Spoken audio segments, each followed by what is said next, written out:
한스케인 Was ich glaub의 48번째 시간입니다. 삶의 바탕에서 우리는 쭉 몇몇 단락들을 거쳐서 합리성을 지닌 형성 여기까지 왔습니다. 앞 시간에 어느 정도 이야기를 나누었어요. 오늘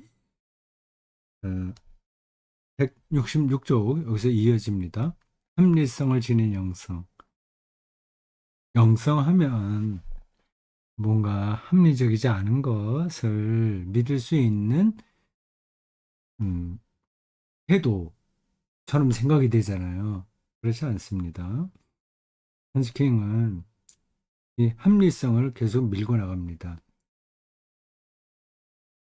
예, 합리성 절대주의 절대자라고는 할 수는 없으나 이 합리성에 빠져버린 영성은 한스킹에게 전혀 말이 되지 않습니다. 뭐 그건 저에게도 마찬가지고요. 여기에 우리의 예, 딜레마 혹은 독특한 그 자리가 있습니다. 합리적이고 이성적인 것을 송두리째 빼버린 종교적 망상에 떨어지지는 않으나 그렇다고 해서 인간의 이성과 합리성을 절대화하지는 않습니다. 근데 이게 어디로 치우치면 또 좀 곤란하거든요. 근데 그러면 적당하게 중간선을 지켜야 되냐 하는 것도 아닙니다. 기본 바탕은 합리성을 확보해야 돼요. 그 사람이 하는 말이 합리적이어야 됩니다. 목사가 하는 말이 그 설교가 합리적이어야 됩니다. 자, 그 이야기를 지금 우리가 계속 따라갑니다. 166쪽 중간이에요. 그런데 나는 특히 믿지 않는 사람들이 필경 자신을 변호하기 위해 혹은 기독교 신앙을 비판하기 위해 불합리하기 때문에 나는 믿는다라는 말을 즐겨 인용한다는 사실에 놀란다. 유명한 말입니다. 나는 불합리하기 때문에 나는 믿는다. 그래도 급이야. 어, 그래도 끼야 앞주르 앞주르 불합리하기 때문에 그래도 믿는다.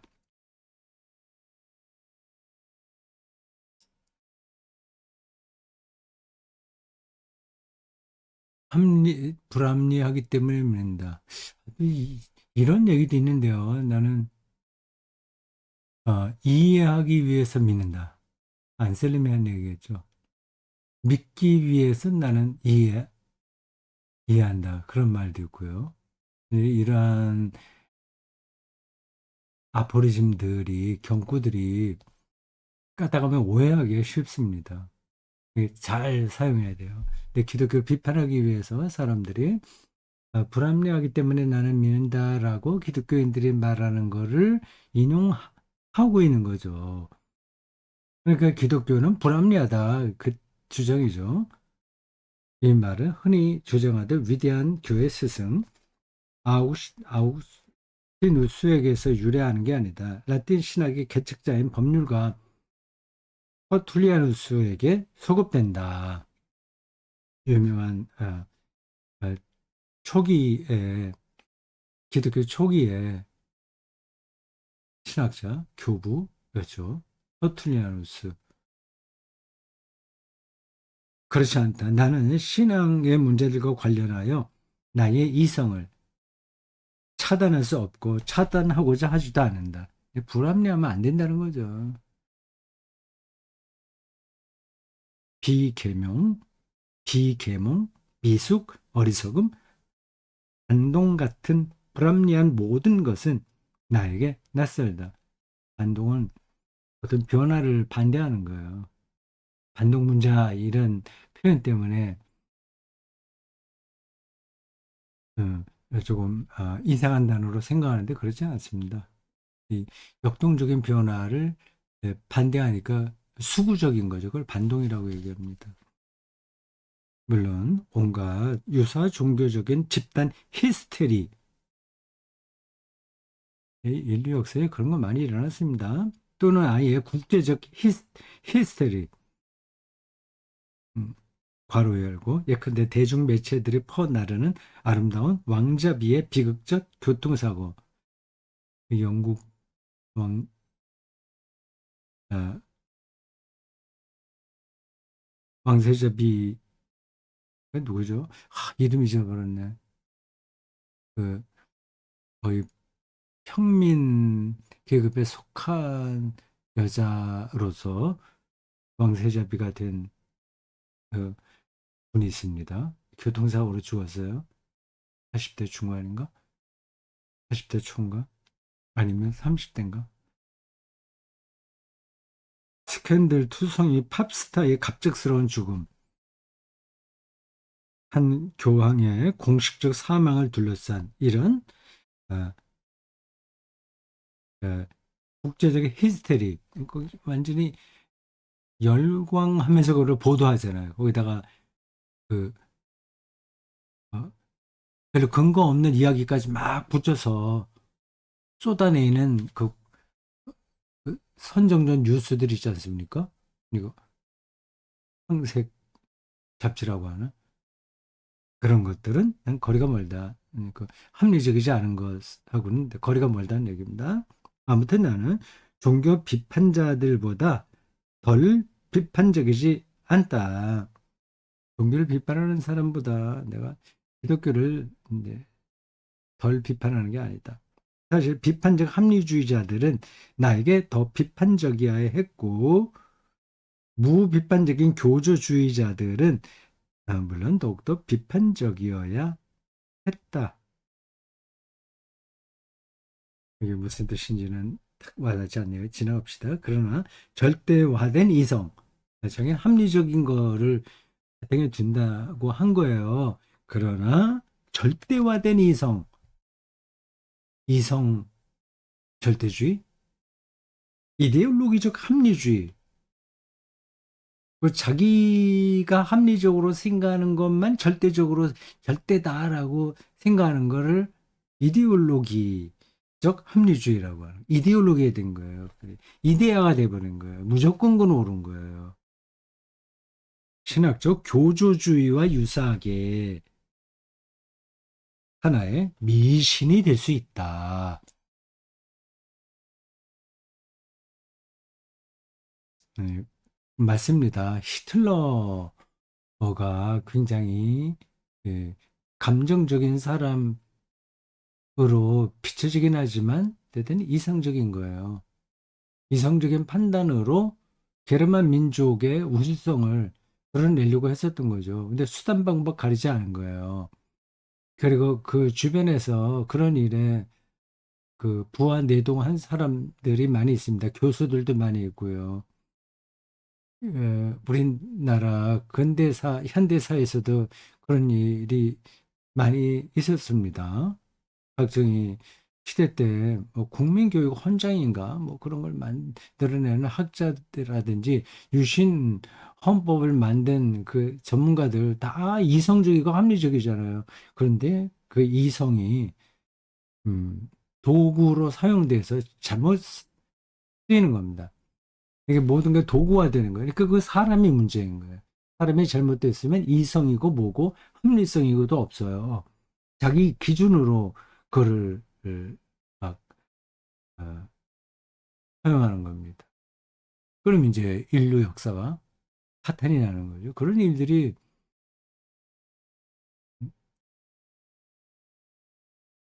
옛날만이 아니라 지금도 계속 반복해서 벌어지고 있지 않습니까? 지금 제가 이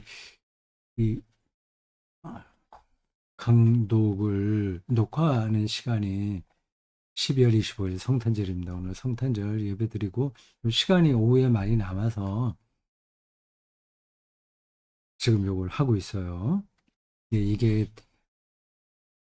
업로드 할 때 상황이 어떻게 바뀔지는 모르겠습니다. 국내 사정이요. 뭐 크게 바뀌진 않겠죠. 윤 대통령의 비상계엄 선포로 인해서 에, 탄핵을 당하고 헌법재판소 그 재판이 이어지고 또 공수처 등등에서 내란 범죄 행위로 그 비상계엄에 연루됐던 여러 장성들, 국방부 장관을 비롯한 여러 장성들을 구속, 수사, 기소했고 하는 중이고요. 대통령도 수사하겠다고 얘기를 하고 있습니다. 이 대명천지에 비상계엄을 선포한다는 게 이게 말이 됩니까?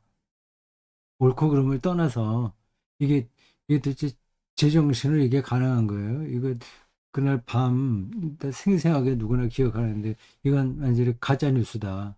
뭐 딥페이크로 만든 거다. 다 그렇게 생각을 했죠. 근데 그게 이 사법고시를 패스한 그래서 검찰총장까지 올랐던 그래서 이 한국의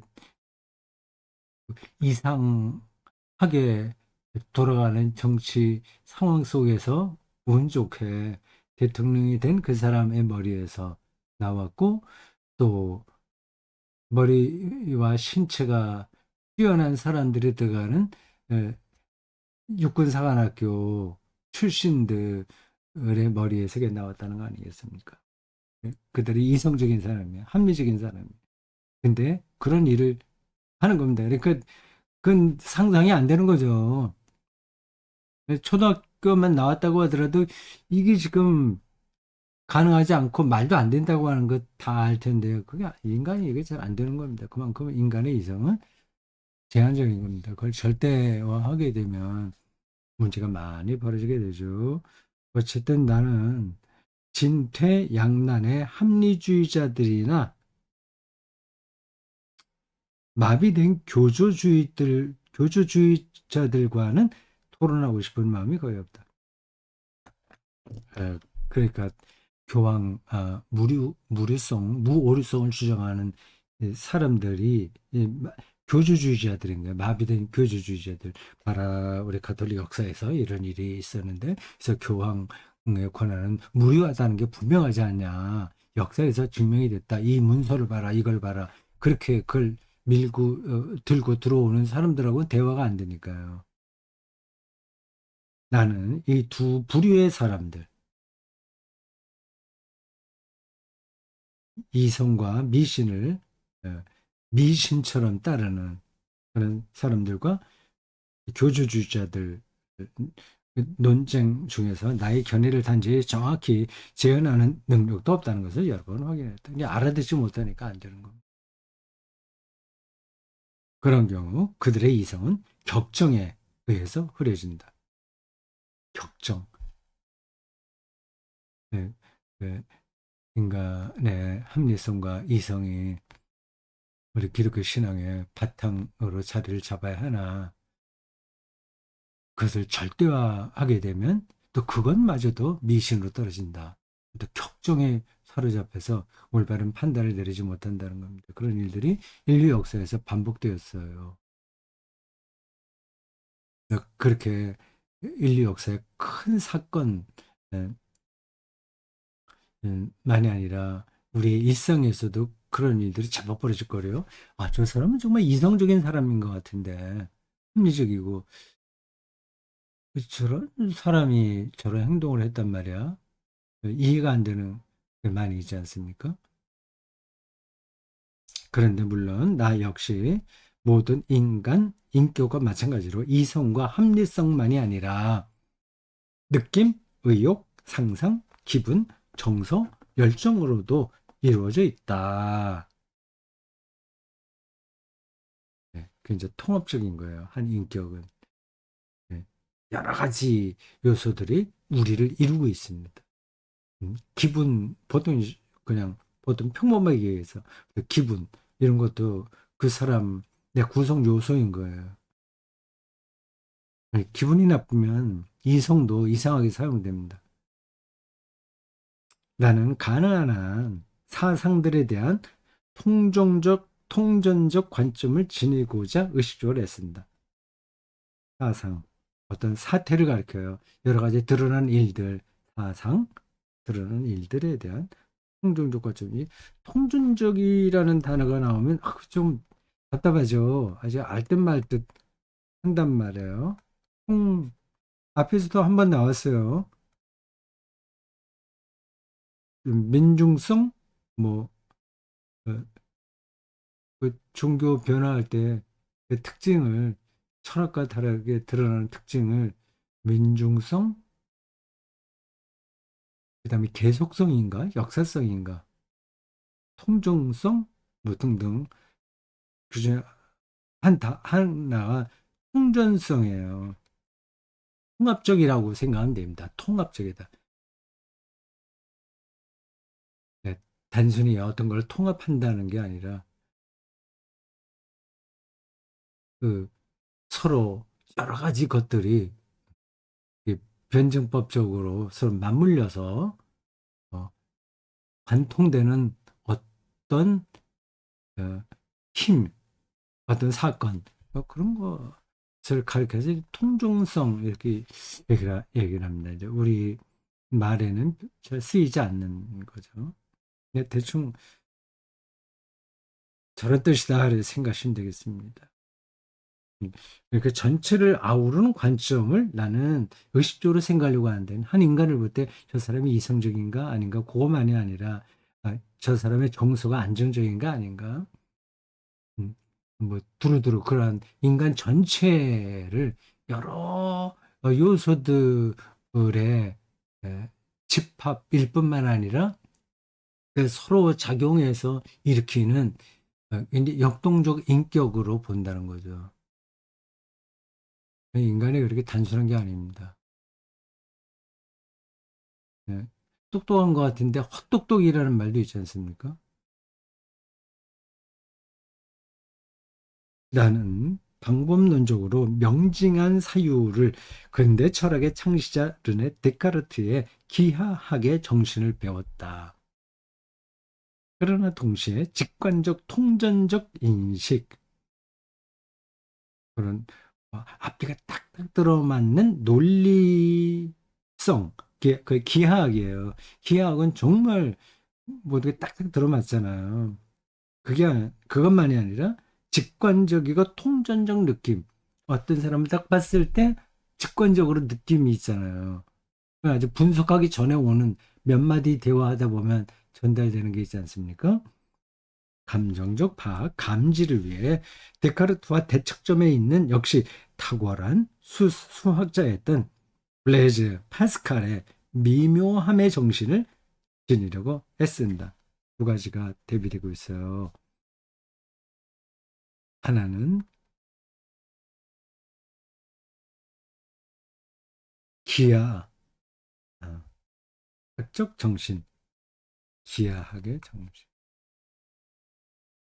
이건 데카르트 이야기고, 두 번째는 미묘함의 정신, 미묘함의 정신. 이건 파스칼입니다.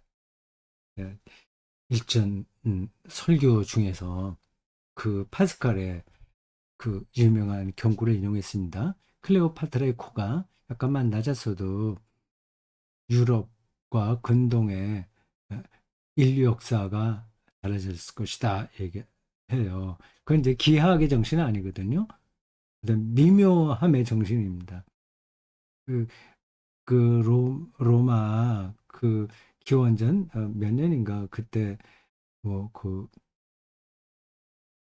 권력 중심부에 있었던 사람들의 싸움들이 있잖아요. 제가 지금 자세하게는 설명드릴 수가 없네요. 근데 클레오파트라가 너무 미모가 뛰어난 거예요. 그러니까 그 여자 때문에 여러 가지 일들이 벌어진 겁니다. 근데 그런 마음을 빼앗기는 일이 없었다면 좀 역사가 다르게 흘러갈 수 있다고 하는 거죠. 그건 기하학이 아니라 예, 역사의 미묘함을 얘기하는 겁니다. 루체른의 김나지움 학생 시절 스위스에요. 우리는 탁월한 예술사 교수를 종종 놀려댔는데 그는 계량화할 수 있는 것이 아니라 미학적인 것이 즉 아름다움이 관건인 예술 작품을 감상할 때 엄지 손가락을 집게 손가락과 가운데 손가락으로 문지르며 어떻게 이렇게 문지렀다는 거죠. 엄지 손가락으로 검지와 어, 엄지 손가락을 집게 손가락과 가운데 손가락으로 어, 문지르며 우리에게 이렇게 말하곤 했다. 그 아름다움을 여러분 느껴야 해, 감지해야 해. 그런 거죠. 어떤 예술 작품을 이해할 때도 그거는 설명이 안 되는 거잖아요. 아주 뭐 설명이 가능하지만 기하학처럼 논증되는 건 아니거든요. 그, 그거를 이제 느껴야 돼요. 그렇게 특별한 그 느낌을 할 때 이 교수가 뭐 손가락으로 그렇게 하니까 아이들이 놀렸던 것 같아요. 과연 그는 옳았다. 미술, 음악, 유머, 웃음, 더 나아가 고통, 사랑, 믿음, 희망 같은 인간 특유의 많은 현상은 다양한 차원을 지니고 있기에 단지 비판적 이성적으로는 포착되지 않고 오직 통전적으로만 감지될 수 있다. 전체를 아우러내는 방식으로 감지될 수 있다. 최근에 뇌 연구도 컴퓨터 단층 촬영을 이용하여 신경 단위인 뉴런의 작용은 설명할 수 있지만 뇌, 뇌 안에 있는 뉴런 어떤 그 안에서 서로 어, 전파들이 왔다 갔다 하는 그래, 그 최소 단위가 뉴런인 것 같아요. 설명할 수는 있지만 우리의 생각과 감정의 내용은 찾아내지 못한다. 뇌가 뇌 단층 촬영을 통해서 인간의 온갖 어, 미묘한 감정을 다 설명해내지 못한다는 겁니다.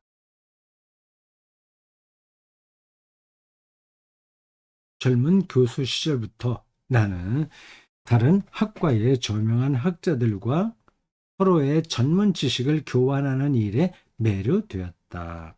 나는 꼬집어 학제라는 말은 사용하지 않고 학제, 전문 영역 그 사이사이를 가리키는 거예요. 인터 뭐라고 하던데 그 단어들이 제 머리에서 점점 희미해지고 있습니다. 학제간이라는 게 있거든요. 뭐 신학과 물리학 또 예술 철학과 음, 사회학 뭐 등등 그런 사이사이의 관계를 학제라고 하는데 말은 사용하지 않고 그냥 내가 할 수 있을 때마다 그런 일을 실천했다. 물론 그 일에서 바로 열고 학문적으로 잘난 체하는 사람들이 아닌 자기 전문 분야의 대가들에 대한 괄호 닫고 존중이라는 기본적 태도는 나에게 자명한 것이었다. 그들의 엄청난 지식, 확실한 성과, 다양한 방법론, 객관적 판단에 대한 존중 말다. 이런 게 참 부러운 거예요. 한국의 신학대학 교수들이 뇌과학자들과 이런 진지한 대화를 서로 존중하면서 할 수 있어야 되겠죠. 과연 나는 신학 작업에서도 철학자, 법학자, 역사학자, 의학자와 의견을 나누고 점차 심리학자, 사회학자, 정치학자와도 그렇게 했다. 이렇게 대화하려면 상당한 정도의 그, 그 전문 지식과 기본적인 그 인식과 논리에 대한 이해, 훈련, 준비가 있어야 되겠죠. 무엇보다는 나는 항상 수학적 실험적으로 정향된 자연과학과 그것의 자주성 및 그것만이 가는 길이 있잖아요. 자주성이라고 그래요. 자기 법칙성을 진지하게 수용하고자 했다. 나는 그것들을 신학자나 교회 사람들이 더 높은 권위, 예를 들자면 하나님, 성경, 교회, 교황 등을 끌어대며 문제 삼지 못하도록 매우 애썼다. 그러니까 한국 교회 전체에 한국 교회 전체가 상당히 흥분된 상태에서 문제를 제기했던 차별금지법만 해도 그렇습니다. 거기에 핵심은 동성애자들이잖아요. 그 비난하는 핵심이 너무 단순한 겁니다. 너무 단순해요. 그러니까 유치할 정도로 단순한 겁니다. 성경에 이건 죄라고 그랬다. 뭐 그 얘기입니다. 이게 이제 교조주의인 거예요. 성경이 그걸 죄라고 그랬다면 그럼 이제 다른 거는 왜 얘기하지 않죠? 성경이 죄라고 한 게 한두 가지입니까? 그, 그, 그 먹지 말아야 될 음식들은 또 오죽 많습니까? 그런 건 잘도 먹잖아요. 그러면서 어, 성경에 아주 드물게 나온 그 동성애 애를 향한 비판을 근거로 이렇게 한국 교회가 예, 모든 에너지를 다 쏟아 부으면서까지 반대한다는 거예요. 그걸 이제 반대 정도가 아니죠. 그걸 적그리스도화 한다는 게 이게 말이 되나요?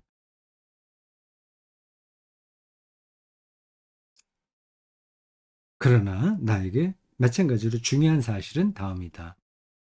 자연과학의 문제들이 자연과학의 방법론과 양식에 따라 다루어져야 한다면 다른 쪽에서는 인간의 정신과 사회의 문제들, 법, 정치, 역사의 문제들, 더 나아가 아름다움, 윤리, 종교의 문제들도 마찬가지로 그것들 각각의 대상에 적합한 고유한 방법론과 양식에 따라 다루어져야 한다. 신학이 2000년 동안 구약까지 합하면 3000년 동안 지내온 신학의 방법론과 양식들이 있거든요. 그거를 몽땅 부정하고 어, 어, 뇌과학 일원론에 근거하여 부정한다면 그 유치한 거죠. 뭐.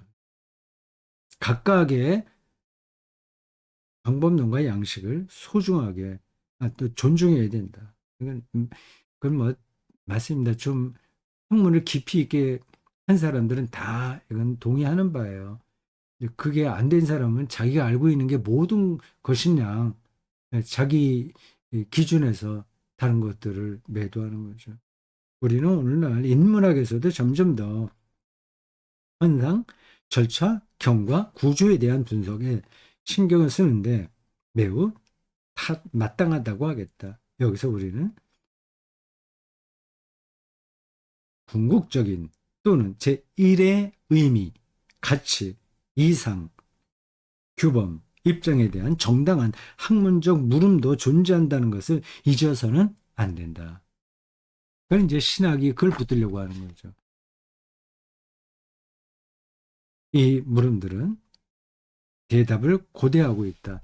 철학자이자 신학자로서 나는 우리의 온통 합리화되고 기능화된 세속적 세상의 문제들에 관한 피상적 논구로는 만족할 수 없고 이 사람의 눈에는 뇌 실중주의가 피상적이라고 하는 거예요.